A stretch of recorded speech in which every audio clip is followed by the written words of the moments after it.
How's it going, everybody, and welcome to News Weekend Recap Episode 3. I couldn't upload earlier during the weekend.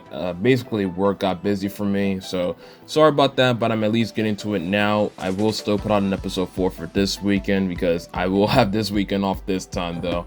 But before I get into the main stuff that you see on the title of this video, as well as a thumbnail, I do want to talk about Sonic Frontiers. I was going to talk about my final thoughts once I finished up everything.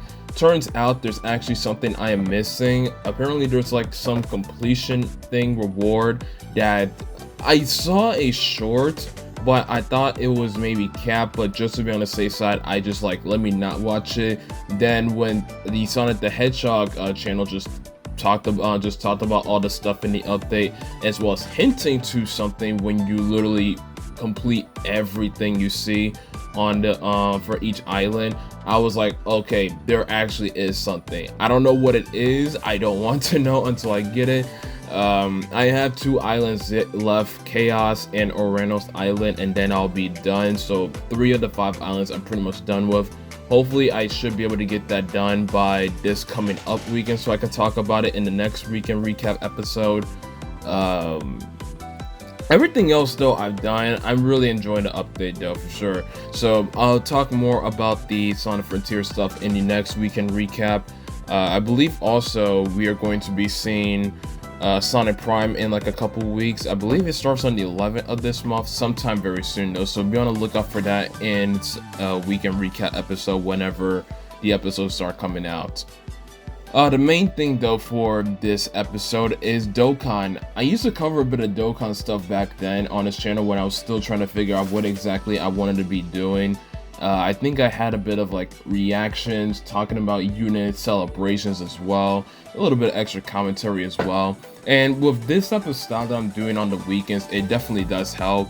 We got the Tanabata celebration that's up, go check it out. I'll have everything of celebration info and all that stuff in the description. Mainly want to just talk about the units. I mean, I still haven't gotten this full power Goku yet, which sucks. I did get the baby though, and let me say about the baby.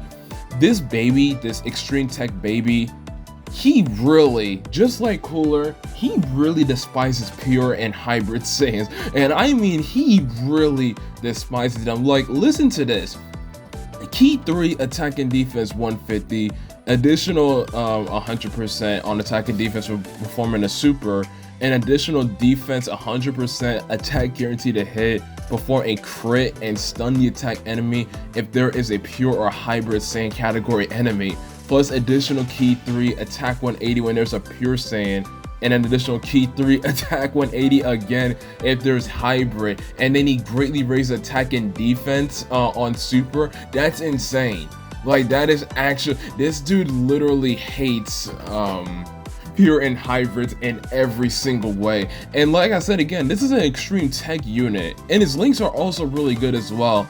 And I think this really helps because part 2, we're going to be getting, we're going to have a baby. It's going to be a giant ape baby, and we're also going to hopefully have the EZA of the LR AGL baby that we've had for so long. Dang, I feel like I want to sneeze. Now, what are the new baby is going to be, like a yellow coin or a teal coin? Sorry. All right, now I finally sneezed. Whether it be a yellow coin or a teal coin, we'll just have to see. I don't think we'll know until maybe another week or 2. But we'll just have to see then. But this baby is insane. Now with the Super Saiyan 4 Goku, I mean, first of all, GT or full power, that's pretty cool. I honestly thought he was going to be a new leader, but I'm honestly glad he isn't at the same time, because there was a phase, I think a year or 2 ago, where Dokkan just kept pushing out these random categories that honestly suck. We have so many categories, and majority of them suck, like for real. And some of them which doesn't suck are copycats of other categories. So I am glad though that they are just pretty much taking what they have now with the categories we have now and just expanding pretty much. But the Super Saiyan 4 Goku, he has a lot of attack and a lot of defense as well, especially when you go into full power state. I mean, when you see Goku in full power state, He has some of the most ridiculous attack sets I've ever seen, and it's not like they're doing like these attack specific tests where they're going out of the way to get these insane numbers. That's not really like a normal thing you normally would be doing when you're playing these stages or whatever. This is just him, and it's insane with the amount of attack, as well as it's a crazy defense. Like, back-to-back years for the Tanabata celebration, top tier units. Because last year, for those that don't remember, we had the Vegeta and Trunks, which was in my opinion one of, if not the best defensive units in the game by a country, and it wasn't even close. It was by a country mile. They were one of the best defensive units. I don't know if they're still one of the best defensive units now, because I just haven't played most of the events nowadays to get back into. I actually took a month or two break from Dokkan, but my god, man, those units, they probably still are just crazy when it comes to defense, and this Goku is no different. But its thing is, it's on both sides. He's like crazy when it comes to defense, and also just on offense with these insane numbers. So shout out to the Super Saiyan 4 Goku. I don't have him, which honestly sucks. I am going to keep trying though. Like, I actually just did a summon not too long ago, and instead I got an LR, but it wasn't the Goku. It was the Vegeta and Trunks from last year. So I'm going to keep trying. Hopefully whenever that ticket banner comes up, I believe you can use tickets on that banner. If so, you already know I'm going to try. There was also an EZA for the celebration, the physical Beerus, which they literally fixed everything with him. For anybody that wasn't aware, the main problem with this Beerus was that he needs to get hit first to really have those high attack numbers that you normally see. So he was basically a mandatory slot 1 unit. But nowadays with the problem, and rightfully so, because of just how Dokkan just doesn't know how to scale units properly, he gets hit really hard. But now with this new EZA, this pretty much helps things out a lot when it comes to helping them not die instantly, you know. So this is a pretty cool EZA. That's really the main thing. Attacking is one thing, and honestly a lot of units just attack real hard. The main thing that's really good is that the defense, because I think before he had 100 defense, now he has 200. He reduces damage perceived by 40% with 3 or more key spears obtained. Then reduces damage an extra 30% before attacking with 7 or more key spears obtained, plus an additional defense 150 with the same turn after receiving an attack. I'm obviously skipping through other stuff, but I'm just highlighting the defensive stuff that they basically given to this unit. So that's the main thing that I took away from this, and I think that's pretty good. These units are really good. Highly recommend you do this EZA. If you want to, or you can try to get the Super Saiyan 4 Goku. I will say though, and this goes for both JP and Dokkan, JP and global players, it is July. July meaning that we have, for JP, we have the Tanabata celebration right now. Global is about to have their 8th year celebration. Keep in mind though, late August and all of September is going to be the million download or the worldwide download celebration campaign thing. Just keep that in mind. We still don't know what the theme of that is going to be. I'm hoping it's going to be either Team Gohan theme, with part 1 being Team Gohan and Cell, and then part 2 with Team Gohan and Bojack. Obviously Super Saiyan 2 Team Gohan, obviously. Either that or Broly themed, because why not? Like, we rarely get Broly stuff like that. Honestly, it's criminal at this rate. But yeah, tell me what y'all thinking about the stuff coming up for Dokkan. And yeah, Avatar Quest for Balance.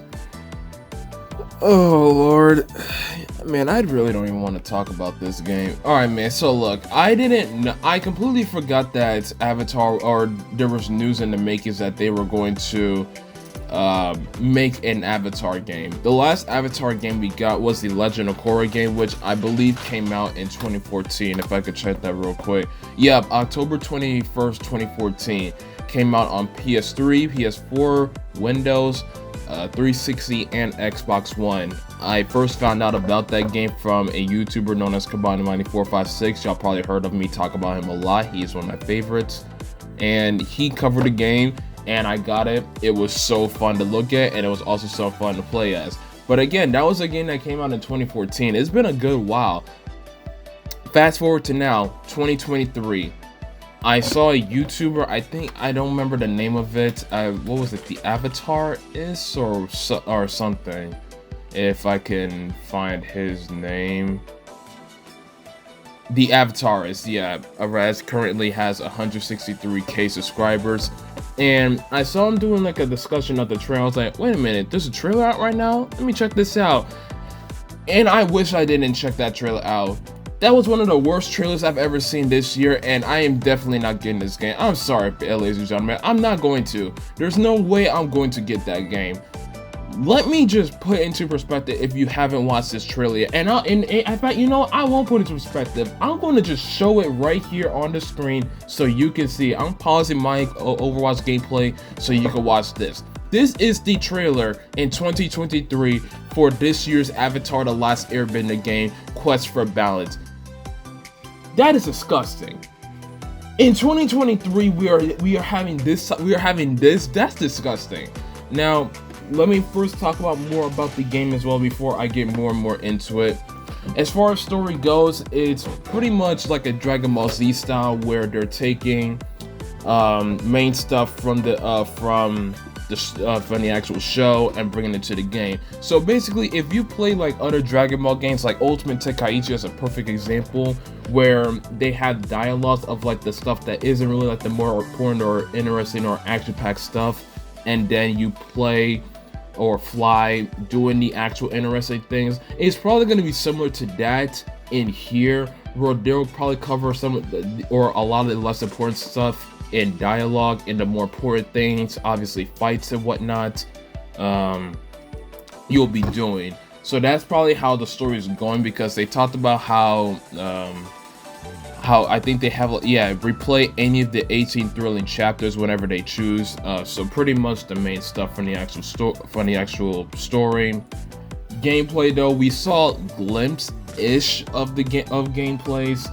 Kind of. I mean, we don't have actual legit gameplay of the game yet. We just saw like how it looks with their animations. Obviously, we see their graphics. The game is going to be on PS4, PS5, Xbox One, Xbox Series X and S, PC, and Nintendo Switch. It is going to come sometime this year or fall in 2023. Pre-orders, they said it'll be live soon. Currently, as I'm recording, they are not live.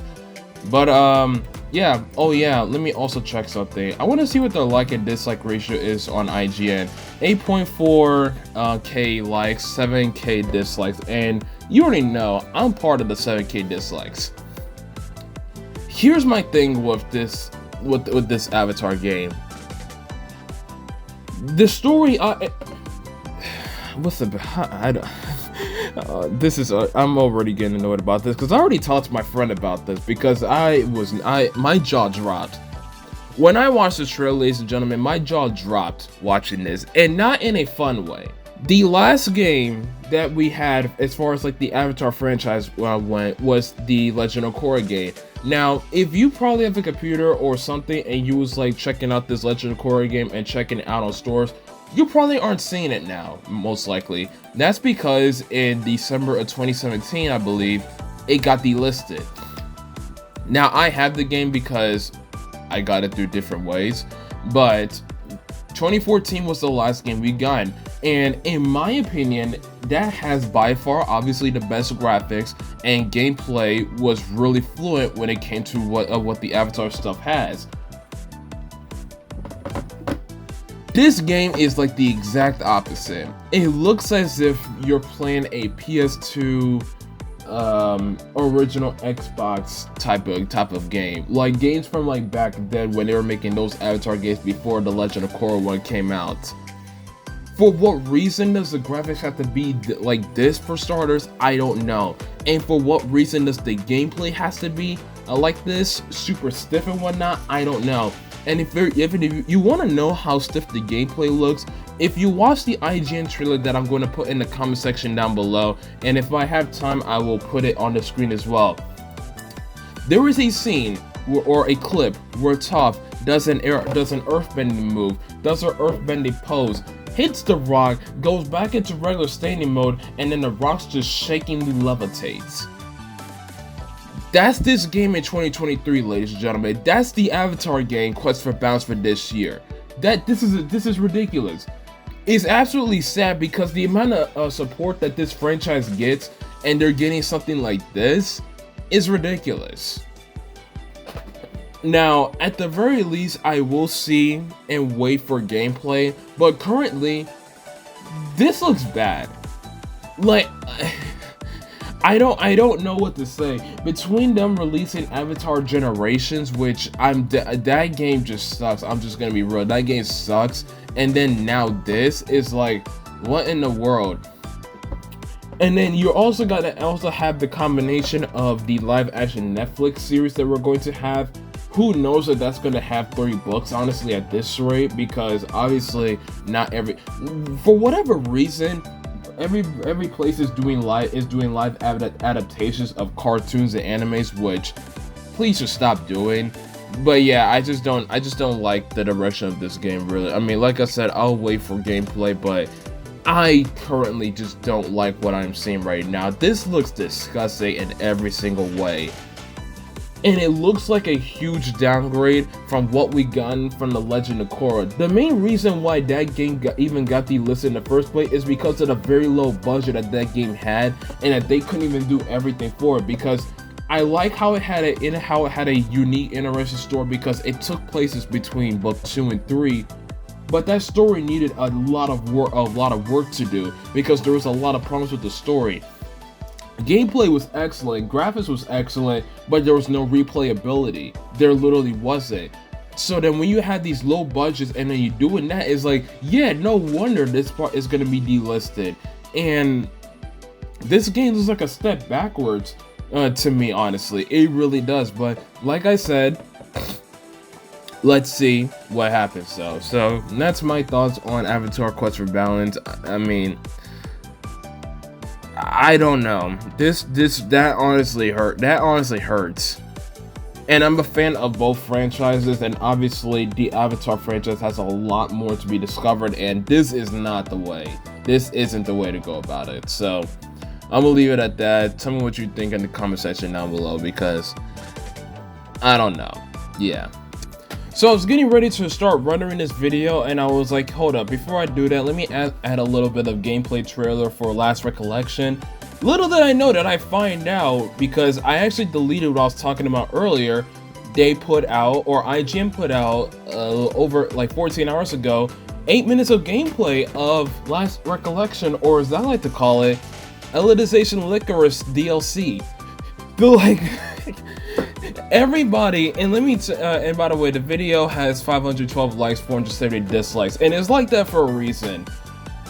This game looks exactly, and I mean exactly, the same as AL from 2020. We are now this game's gonna come out in October 2023, and this game looks exactly the exact same as AL did. This looks like a DLC. This literally feels and looks like an actual DLC of AL. It's insane. And when you go into the comments, it's literally people echoing the exact same thing I'm saying. This looks the exact same as AL. And for people that don't know me, I am not a huge fan of AL. I own AL. It is not a very good SAO game. I consider it one of the worst. Oh, well, I think I've only played like half of the SAO games, but of the SAO games I played, this is by far the worst one I've played. AL, I mean.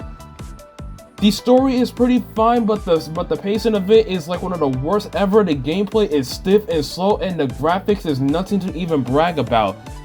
The game is boring. It feels sad, honestly, and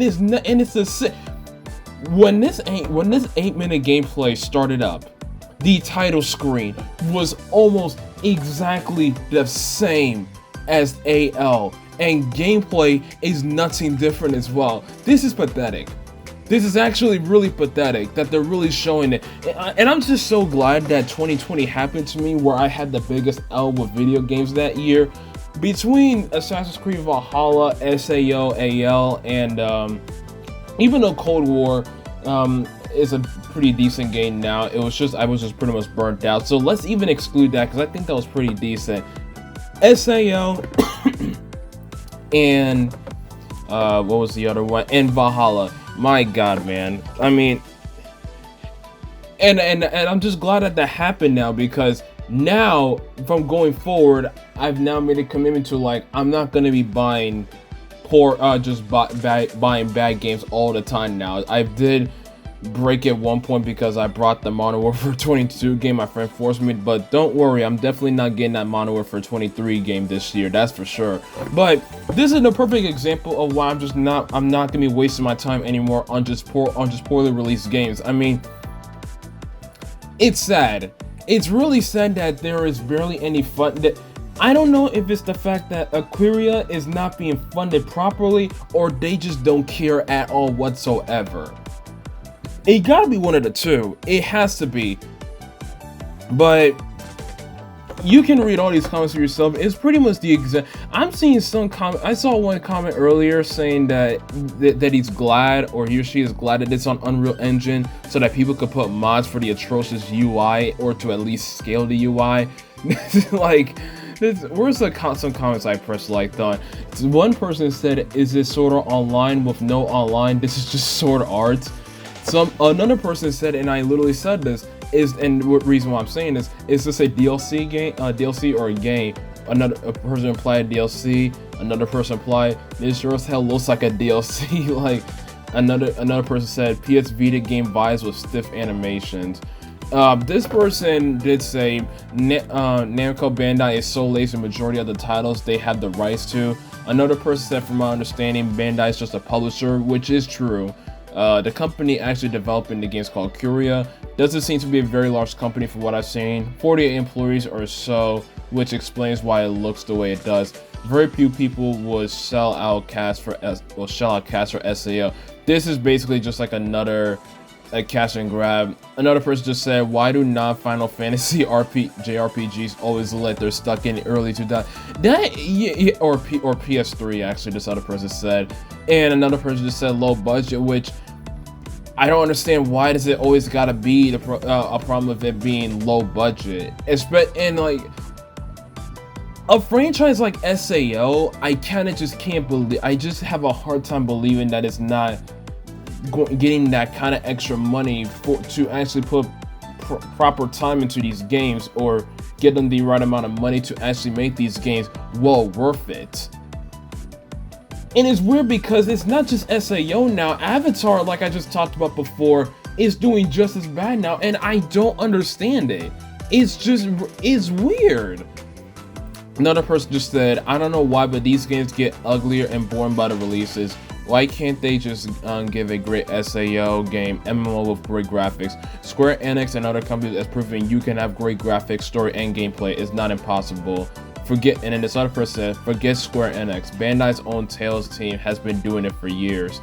Like, we had Dimps with Fatal Bullet. They did by far one of the best works so far in this franchise. It's insane. I don't know. Y'all tell me what y'all. Wait, let me see what this person said. One positive point is that the animation of both character and boss do not look janky in Souls and Licorice, but can't say those human bosses. Say to human bosses. At least gameplay is improved to some extent. Hopefully there'll be more info about it, and also the game's world. Yeah, I'm also not looking forward to the game's world. I mean, when you're looking at this world as well, I mean, it's like, what do you expect, honestly? So, tell me what y'all think. Y'all can go check this out. I also am having this play in the background, but, yeah, this is the reason why I'm only buying certain specific games, really, and I'm really putting my research now into what a game is before I'm buying it, because this is exactly why. It really sucks. I'm not really the biggest fan of like SAO as far as like the animes and the games go, but JRPG games, and especially with a show of SAO's caliber, has like insane potential when it comes to these MMOJRPG games, and Fatal Bullet is like a prime example. And I guess another example if you want to throw out there is Hollow Realization, for what a lot of people say that's like another like really good SAO game. For me though, is Fatal Bullet, but it has potential is what I'm saying though, and it's like they're not even reaching up to it, and I don't know if it's because they're not getting enough funding, these developers from the publishers, or there's no passion. It sucks. Avatar, they're doing is sad. It really is. I don't know what to say at this point. I mean, this Avatar game, not looking forward to it. This SAO game, definitely not looking forward to it. And it just really sucks that it's just going out like this. I don't know what the Dimps do, or if they just don't have an actual agreement or something, or they just didn't like their work in Fatal Bullet. I don't know. I really don't know.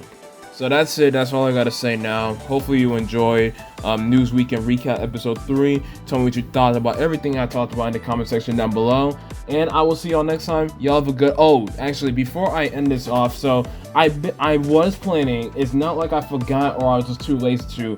I was trying to be going live streaming. The only problem is that my entire family's down for this whole week. So, yeah, that's gonna be pretty tough to do that. So I kind of can't really go live. I will try to go live at least once as far as like playing Sonic, and I obviously want to be going on my Marvel Spider-Man tour at that point. But yeah, they're here, so that pretty much sucks. So just keep that in mind. Anyway, that's about it. Y'all have a good one. Peace.